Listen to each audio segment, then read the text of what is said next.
Assalamualaikum warahmatullahi wabarakatuh. Halo guys, kembali lagi bersama saya Bobi Rian dan kali ini kita akan sambung bagian ketiga guys ya. Saya mau maaf ya, beberapa hari ini saya agak susah untuk upload konten gitu kan, karena saya harus menemani papa saya di rumah sakit guys. Ya, ini saya bikin konten di rumah sakit ini kan.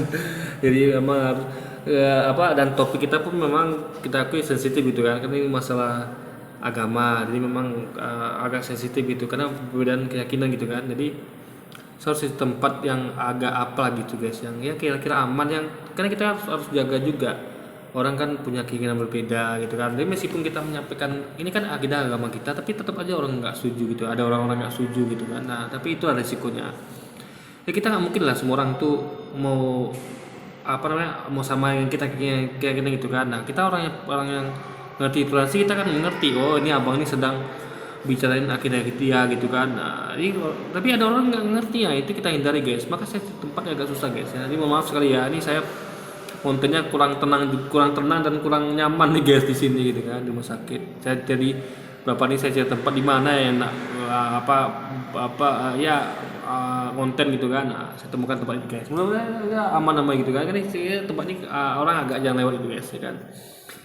Nah, kita akan sambung lagi ya. Kita akan dengarkan apa lagi kata Luis pas itu guys. Pak Stephen Indra Wibowo, ketika mereka sudah pindah agama ke Islam pun, ya Kristen sendiri tetap berjalan sebaik itu gitu. Jadi nggak ngaruh, dan memang benar-benar diragukan 10 juta untuk apa gitu loh, untuk diberikan dia. Juga harganya terlalu murah sih sebenarnya untuk supaya dia bisa balik ke dalam Kristen. Dan cerita itu memang benar-benar nggak bisa diverifikasi dan hanya untuk sensasi doang. Lebih lagi dia mengutip satu ayat yang seakan-akan Bentar, saya potong ya, gini guys ya.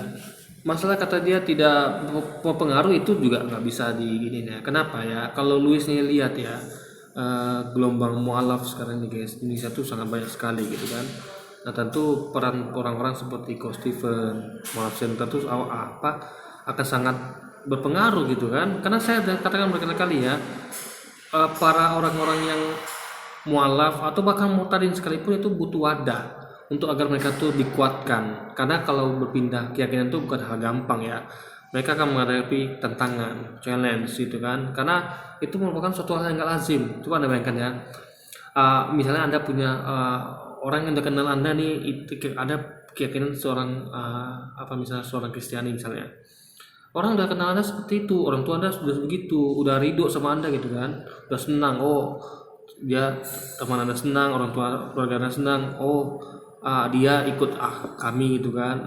Sama lah gitu guys, tiba-tiba dia mengambil jalan berbeda kan, suatu hal yang sangat kadang bikin shock gitu kan. Aduh, kenapa dia berubah gitu kan, kenapa dia mengambil yang tentu mereka anggap itu suatu penyimpangan. Karena bagi orang yang beriman, yang meyakini kepercayaannya, tentu ketika dia tidak akan mau percaya sama kepercayaan lain gitu. Dalam artian dia tuh tentu ya taat pada agamanya gitu kan. Jadi orang pindah tuh dia akan merasa suatu hal itu pasti nggak benar gitu kan. Kenapa pindah gitu kan? Ada apa yang salah dengan agama kita sehingga kamu pilih agama itu gitu. Jadi hal ini akan melahirkan tantangan, akan melahirkan cobaan, akan melahirkan kesusahan bagi orang yang berpindah gitu. Kenapa? Karena dia akan dapat challenge dari orang-orang terdekatnya, orang-orang kenal dia gitu kan, orang-orang yang nggak terima, nggak setuju, kenapa kok dia nih kok pindah, apa salah dengan agama kita yang dahulu gitu kan. Itu mereka kan menerima challenge itu. Nggak semuanya mulus guys, nggak semuanya, ada yang mulus ada, tapi kan nggak semuanya. Ada orang tuh yang pikiran kan mungkin terlalu liberal agama nih yang penting baik gitu kan, ada orang seperti itu nggak masalah. Tapi ada orang yang mungkin agama ini suatu yang sakral yang harus ibaratnya nggak bisa agama lain tuh ya ibaratnya ini juga nggak salah ya, kita bilang nggak salah. Orang-orang yang percaya agamanya benar, yang lain salah tuh nggak salah guys ya. Yang salah justru orang yang mempercayai sebuah agama tuh benar tuh salah guys ya. Karena kalau gitu logikanya kenapa dia tuh tidak pindah-pindah agama? Toh nggak ada masalah loh, semua agama benar kan. Misalnya kalau saya anggap misalnya agama Islam, Hindu, Buddha benar, Kristen benar, ya kenapa saya masuk Kristen jadi masalah? Kan benar gitu. Nah, tapi kan tidak begitu, itu hanyalah omongan di mulut. Yang benar tuh begini, semua agama itu hanya agama saya benar, agama lain salah, tapi semua agama baik. Itu saya setuju. Karena semua agama mengajarkan kebaikan, tapi nggak semua agama benar. Yang benar hanya agama kita, guys. Itu prinsip iman namanya ya. Percaya yang benar itu begitu. Semua agama baik, tapi tidak semua agama benar. Hanya agama kita benar. Itu benar. Itu baru benar. Tapi yang salah kalau semua agama baik, semua agama benar, itu kacau. Itu bukan iman namanya. Itu keblinger, guys. Nah, kita akan sambung lagi videonya. Saya nggak mau ya ditawarin segitu, karena untuk apa banyak duit tapi kalau saya ujung-ujungnya mati. Dan dia kutip ayat Alkitab, coba lah, ini cara berpikirnya orang ini gimana, saya bingung. Ya, seperti itu. Ada dalam Bible ya, karena saya masih belum sebulan ya. Saya masih cerdas untuk menghafal Bible itu. Disebutkan di sana, apa gunanya kita memiliki seenturi dunia ini lalu jiwa kita binasa. Nah, itu perkataan Bible. Kita memiliki uang banyak tetapi jiwa kita binasa. Kenapa saya katakan jiwa kita binasa? Oke. Karena Allah Subhanahu wa taala. Bentar, saya potong dulu ya, gini. Kenapa dia gunakan Bible saja gitu kan? Nah, ini Luis harus ngerti juga, orang kalau Luis guys, gini guys ya. Islam itu ya, itu wajib percaya kepada kitab-kitab yang diturunkan sebelum Quran. Jadi itu ada kitab namanya Taurat, Zabur, Injil, itu diturunkan sebelum Quran. Nah, kita wajib percaya, beriman. Nah, cuman kepercayaan kita itu adalah bahwa sesuai yang disampaikan Quran, bahwa kitab-kitab sebelumnya sudah diubah oleh tangan manusia. Artian kalau diubah berarti masih ada yang asli. Nah, selama itu masih sesuai dengan Quran, itu berarti asli. Yang bagian yang diubah gitu. Nah, yang tidak sesuai dengan Quran tentu bagian berubah. Itu kan metodologi untuk menentukan sesuatu itu berubah apa tidak. Itu rujukan dari yang kita percaya sebagai yang asli, yaitu Quran ya. Karena kita Muslim itu percaya bahwa hanya Quran yang asli, maka itu yang bisa dipakai untuk rujukan. Jadi misalnya kita kita percaya pada buku A. Jadi misalnya ada buku sejarah versi A, B, C misalnya. Nah, kita percaya buku versi A nih, kita teliti buku sejarah nih, oh ternyata benar, kita meyakinkan gitu. Nah, di buku ini mengatakan bahwa buku sejarah lain selain buku ini adalah sudah diubah, ada sudah nggak asli lagi. Itu klaim dari buku A ini. Dan kita memang kita percaya sama buku A ini gitu. Kita teliti memang tidak ada cacatnya, memang masuk akal gitu guys, masuk akal logika gitu kan. Nah, tentu kita harus pakai basic data buku A ini untuk menilai buku lain gitu. Karena kita percaya buku A ini gitu kan. Kita teliti buku B, buku C kok banyak kontradiksi dalamnya, banyak pertentangan. Kayaknya buku A ini benar. Nah, maka ketika kita mempercayai klaim buku A bahwa buku lain itu kayak buku A, B sama C itu sudah dibahas dengan manusia, ya kita harus pakai basicnya buku A ini untuk meneliti buku B dan C. Benar nggak klaim buku A ini gitu kan? Nah, jadi kita lihat bagaimana misalnya di buku A dikatakan bahwa Pangeran Diponegoro adalah pejuang kemerdekaan, bukan pengkhianat, bukan teroris gitu kan, bukan radikal. Nah, berarti patokan kita itu basicnya, berarti kita percaya itu karena kita percaya bahwa buku A benar gitu kan. Nah, sudah kita teliti sebelumnya lah. Berarti buku B, buku C, karena dasar berpikirnya buku A ini landasannya, dasar kita ambil teori dan segala macam ya kita harus nggak boleh melenceng dari buku A ini gitu. Jadi kita temukan di buku B dikatakan Pangeran Diponegoro adalah seorang radikal, teroris, perampok. Nah, kita nggak bisa pakai itu. Berarti ini udah dirubah nih bagiannya. Tapi ketika dikatakan ada bagiannya kayak tanggal lahirnya atau dia memang merupakan pejuang di buku B itu, berarti buku ini belum diubah karena ada standarnya gitu guys. Nah, itu standarnya buku A tadi. Nah, seperti ini kira-kira kita meyakini Quran yang benar dan kita logis isinya gitu kan. Dan kita teliti yang kitab lain itu misalnya melakukan nggak logis gitu kan, kontradiksi ya, kita pakai basic buku A ini, Quran ini. Jadi klaim Quran itu harus kita buktikan karena kita basicnya ini. Nah, itulah jadi Quran ini di standar kita untuk berarti kitab lain. Benar nggak? Jadi tugas kita tuh membuktikan klaim Quran ini. Karena klaim itu kan harus dibuktikan. Kita nggak bisa percaya Quran ngomong gini kita percaya nggak. Jadi kita buktikan. Maka kita pasti pakai Bible gitu. Itu hanya untuk menguatkan. Oh ternyata memang benar kok ini berubah. Buktinya masih ada yang sama gitu kan. Karena kalau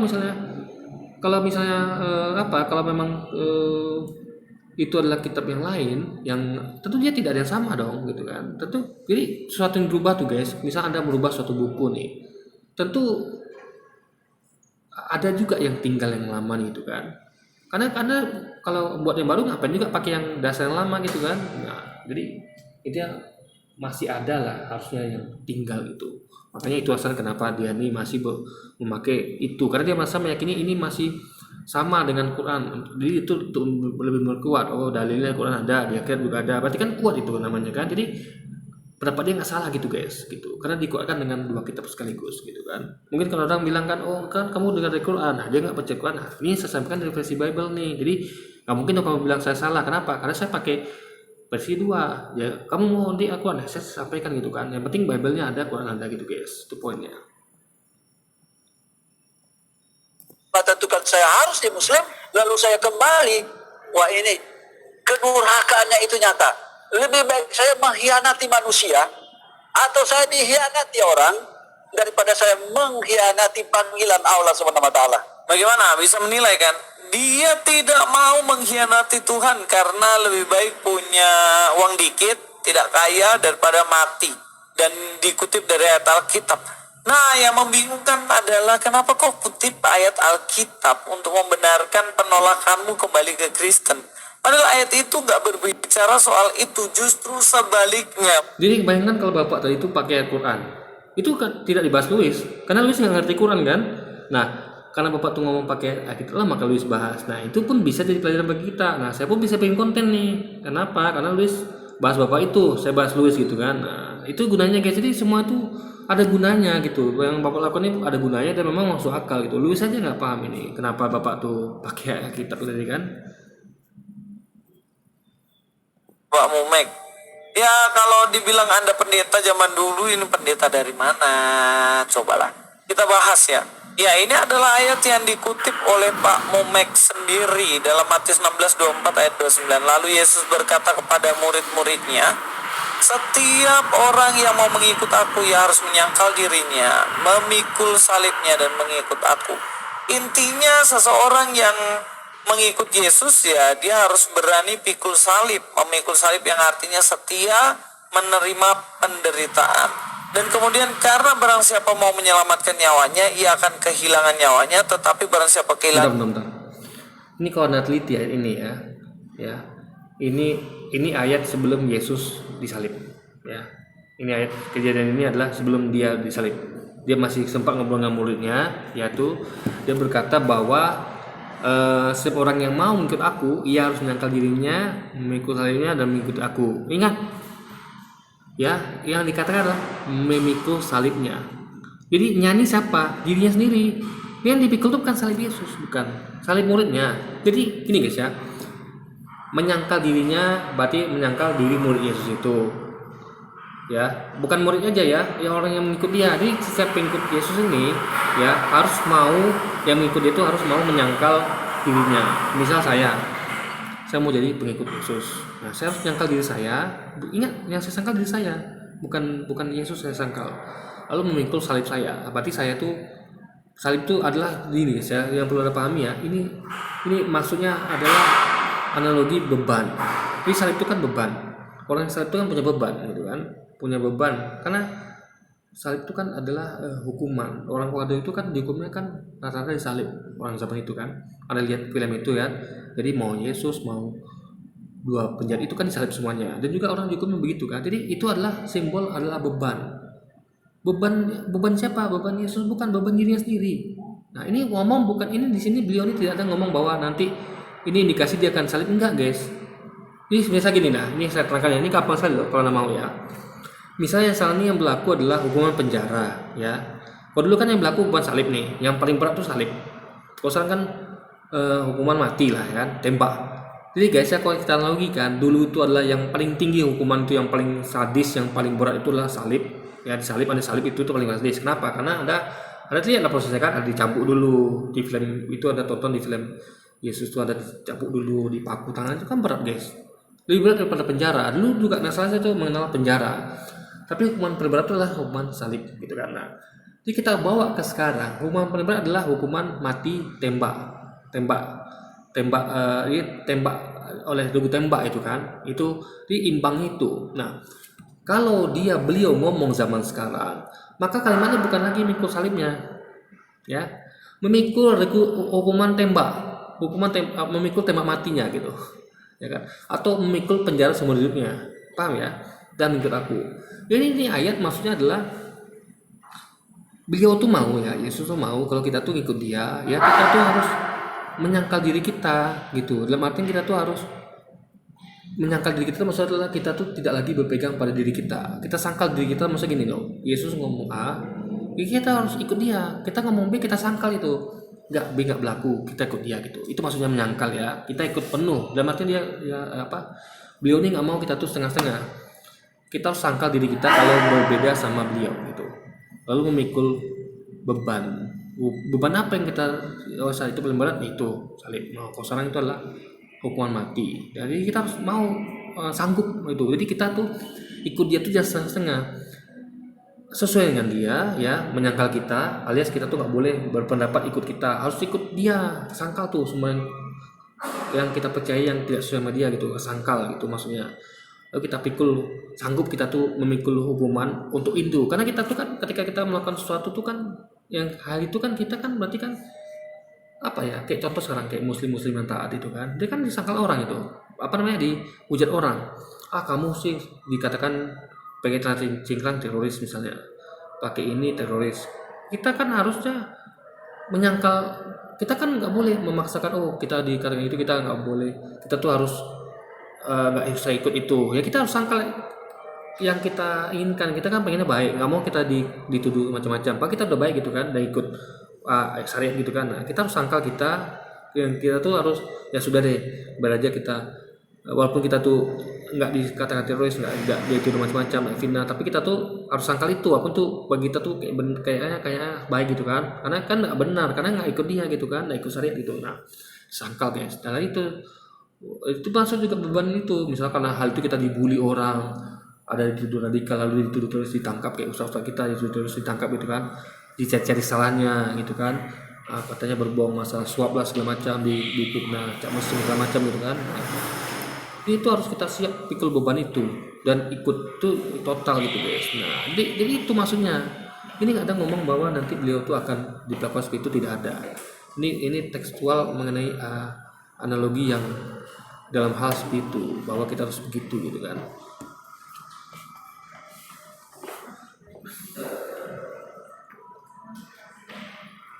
Nyawanya karena aku, ia akan memperolehnya. Apa gunanya seorang memperoleh seluruh dunia tetapi kehilangan nyawanya? Dan apakah yang dapat diberikannya sebagai ganti nyawanya? Jadi konteks ayat ini berbicara mengenai seseorang itu jika dia memiliki dunia ini tapi tidak memiliki Yesus Kristus, dia nggak ada gunanya karena dia pasti akan dihukum di neraka. Dia berbicara mengenai ini bukan ngomong tentang neraka ya, tapi masalah ketaatan total kepada dia, karena dia tuh utusan. Ingat, dia tuh utusan. Ini nggak ada konteks bicara dia tuh Tuhan, nggak ada ya, atau nanti dia bakal disalib, nggak ada. Ini konteksnya adalah ketaatan total, kita ikut kepada Nadia sebagai utusan, karena utusan harus diikutin guys. Nggak mungkin kita tuh utusan tuh kita sangkal, kan nggak mungkin ya. Bukan cuma beliau, Nabi lain juga gitu, kita harus ikut Musa, ikut Nabi Muhammad gitu kan. Ini Luis nih dia salah dalam menafsirkan ayat itu, tidak ada ngarah ke situ, dia ngarahkan kalau kita tuh ini adalah kayak Tuhan gitu kan, atau apalah gitu. Enggak, ini hanya konteks bahwa dia tuh diikutin karena dia tuh adalah seorang utusan gitu. Kita harus siap demi dia tuh, kita harus siap mengorbankan segalanya gitu kan, termasuk bahkan ya memikul beban terberat. Waktu itu hukuman adalah hukuman, kalau sekarang tuh kayak hukuman tembak mati gitu guys, atau penjara seumur hidup. ini barang siapa yang meninggalkan Yesus demi iming-iming dan lain hal, maka dia akan mendapat hukuman. Nah ini sama Pak Mumek dibalik. Seseorang ditawarin untuk jadi Kristen mengikut Yesus, dia bilang saya nggak mau karena saya ini ngapain punya seharta dunia kalau ujung-ujungnya saya mati. Dibalik guys sama dia. Inilah ciri-ciri antikris, membalik tulisan-tulisan atau Jadi gini ya, ini bukan membalik ya, gini maksudnya gini ya, di beliau ini sudah, bapak ini tahu karena sudah sebulan kan dia mualaf kan, dia tuh belajar Islam, dia tahu dalam Islam itu tentu karena udah belajar sebulan, kita tuh bukan ikut beliau lagi tapi ikut Nabi setelah beliau, Nabi Muhammad gitu. Nah jadi kepercayaan ini sudah beralih untuk ikut kepada Muhammad. Kita percaya pada Yesus, kita percaya, tapi kita tidak ikut dia lagi karena sudah ada nabi berikutnya utus Nabi Muhammad. Juga sebelumnya ketika belum sebelum diutus kita percaya ke Nabi Musa gitu kan. Jadi pengikut Musa ya percaya Musa. Ada nggak mungkin percaya sama Yesus, nggak mungkin, belum diutus gitu kan.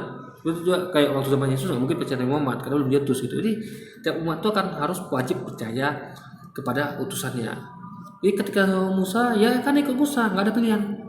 Zaman Ibrahim ada ikut Ibrahim, zaman Muhammad ada ikut Muhammad gitu. Dan dia tahu itu, makanya dia tahu dia nggak mau ditawari. Kenapa? Karena mereka tidak meyakini Yesus seperti yang dia ucapkan. Mereka meyakini malah dia Tuhan. Padahal dia tidak ada ngomong Tuhan, dia tidak ada ngomong disalib, nggak ada. Itu hanya sih karena analogi kalau itu hanyalah sekedar hukuman terberat saat itu yang harus dipikul orang pengikutnya, bukan dia mikul gitu guys. Nggak ada dia ngomong tentang dia memikul, itu nggak ada. Itu adalah bahwa tiap pengikutnya itu harus siap dalam kondisi apapun gitu loh guys gitu. Jadi bukan dia yang siap disalib, enggak, pengikutnya juga harus siap gitu kan. Nah, karena itu berarti setiap orang guys. Jadi dalam artian gini, logika adalah bukan hanya dia yang menerima ancaman, menerima yang hukuman salib itu, tapi semuanya termasuk pengikut. Jadi orang dia tahu risiko kalau ikut saya, bukan hanya saya yang terancam, kamu juga terancam gitu. Jadi kita semuanya terancam gitu. Makanya siap nggak kalian mikul hukuman terberat saat itu ya disalib gitu, itu maksudnya. Jadi ini menginisikan bahwa memang itu adalah hukuman yang berpeluang diterima oleh orang pada saat itu, termasuk dirinya, termasuk pengikutnya, tapi bukan itu hukuman yang akan dia terima sendiri, enggak guys, dia nggak ada ngomong gitu. Jadi orang-orang kayak Luis malah menafsirkan seperti itu. Jadi orang ini terlalu berlebihan dalam menafsirkan ayat yang tidak ada ngomong situ, mereka arahkan ke situ gitu kan. Kataan statement dari Yesus. Kalau Yesus bilang barang siapa setia padaku dan barang siapa yang mengkhianati akan dihukum. Barang siapa mengikuti dan setia pasti akan beroleh hidup kekal. Ya. Itu adalah untuk orang pada saat itu, untuk pengikutnya, bukan untuk orang kemudian, ya kan?